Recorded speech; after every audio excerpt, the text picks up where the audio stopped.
It's the worst nightmare. You're alone in the wild. Out of the trees, a 6-ton elephant charges, its ears wide, its trunk raised. Your hands tremble as you draw the only weapon you have, a 9mm handgun. One squeeze of the trigger is all that separates life from death, or so you think.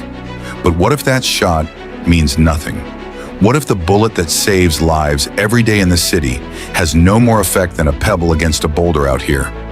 This is not a scene from a movie. It's a deadly assumption made by thousands. And the truth behind it could cost lives, not just human, but majestic creatures on the brink of extinction. People think they'll be heroes with that little pistol. I've seen what happens when they try. It's not pretty, and it's never quick. The 9mm Luger. Lightweight, low recoil, inexpensive. It's the world's most popular caliber for self-defense, used by militaries and civilians alike. But its fame is built on close-quarter human threats, not giant animals. Typically, a 9mm bullet travels at around 1,200 feet per second and delivers about 350 to 450 foot-pounds of force, enough to incapacitate a person. But an elephant is not a person. It's a living tank, a creature with several inches of dense muscle, thick hide, and skull plates like armor. The same bullet that penetrates a burglar's chest might barely graze the surface of an elephant's defenses. So why do so many believe it might work? For humans, it's effective, it's controllable. But when it comes to something as massive as an elephant, you'd need dozens of rounds in exactly the right spot. And that's assuming you stay alive long enough to fire them. To understand why a 9mm struggles, you must understand the opponent. Elephants have a skull up to 4 centimeters thick, supported by a honeycomb of bone that's nearly impenetrable. Their heart lies deep behind the chest wall, shielded by layers of ribs, fat, and tissue. Even a perfectly placed shot from a high-powered rifle may not drop an elephant instantly. And that's with bullets traveling at triple the speed and 5 times the energy of a 9mm. A charging elephant doesn't pause. It doesn't hesitate. In 3 seconds, it can close the distance between life and death.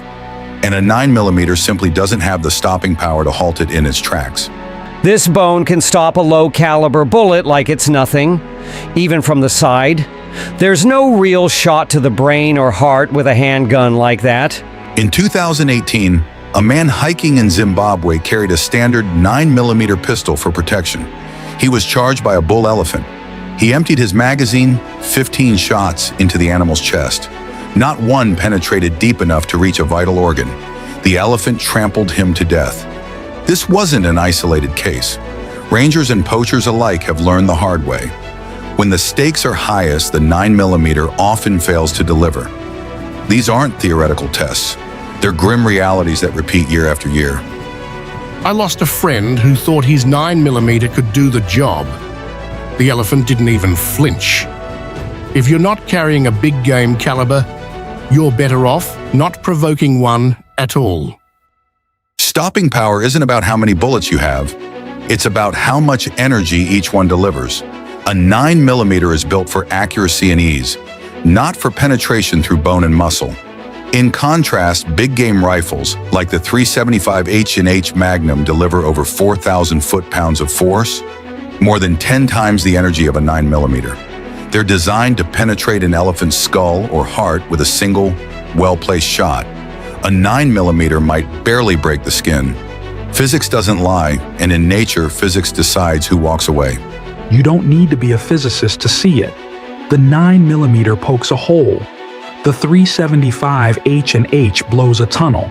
Against a creature like an elephant, it's the difference between tickling and stopping. To bring down an elephant with any firearm, you must strike a handful of kill zones, and with absolute precision. The brain, hidden behind inches of bone. The heart, buried deep in the chest cavity. With a 9mm, your only chance is to get impossibly close and fire from just the right angle. But elephants are rarely still. They move, breathe, and turn unpredictably. Even expert shooters armed with high-powered rifles struggle to place shots where they matter. The probability of hitting a vital organ with a low-powered round while under stress or during a charge? Practically zero. Against such odds, the 9mm becomes not a weapon, but a false comfort. You don't need to know exactly where to shoot, and you usually don't get a second chance. With a 9mm, you're wasting time, and time's the one thing a charging elephant doesn't give you. An adult elephant can run at speeds of up to 25 miles per hour. That gives you just 5 seconds, if you're lucky, to react, aim, and shoot. In that time, your adrenaline is spiking, your hands are trembling, and the very ground beneath you shakes with thunderous steps. Drawing a handgun in time is difficult. Landing a precise shot, nearly impossible. And the worst part is this. If you fail, it's not a second chance that comes next. It's 12,000 pounds of fury in those final 5 seconds. Training matters, but caliber matters more. We train people for this kind of charge all the time. Even with simulation, most freeze. A 9mm gives you a sense of control, but that's often just an illusion. Ironically, some poachers attempt to use 9mm pistols, often due to cost, ease of concealment, or desperation. What results is prolonged suffering for the animal. Elephants shot with underpowered rounds often flee wounded, only to die hours or days later from infection or internal damage. This isn't just ineffective, it's inhumane. Experts and rangers agree. If your goal is an ethical kill or survival, the 9mm should not be part of the conversation. We see it too often. Pistols used to hunt elephants. It rarely ends well. For the elephant, for the shooter, or for the ecosystem they disrupt. Popular culture has taught us to believe a bullet can stop anything. Heroes in movies take down bears, rhinos, even monsters with a few shots from a pistol. But reality isn't scripted. Real ballistics aren't dramatic. They're governed by physics, biology, and the cold truth of anatomy. Believing a 9mm will stop an elephant isn't just hopeful, it's dangerous. When fiction replaces fact, lives are lost, and animals suffer. It's time we separate the myths from the mechanics. Throughout history, weapons have carried not just bullets, but myths. That a gun is a great equalizer. That size doesn't matter. That courage and aim can overcome physics. These are the forbidden beliefs, quietly passed through generations, reinforced by Hollywood, and dangerously misapplied in wilderness encounters. Echoes of the forbidden are not always supernatural. Sometimes they're simply the lies we tell ourselves when facing something bigger than us. The belief that a 9mm can stop an elephant isn't just fiction, it's a dark secret of our overconfidence, a whisper of survival wrapped in fatal misconception.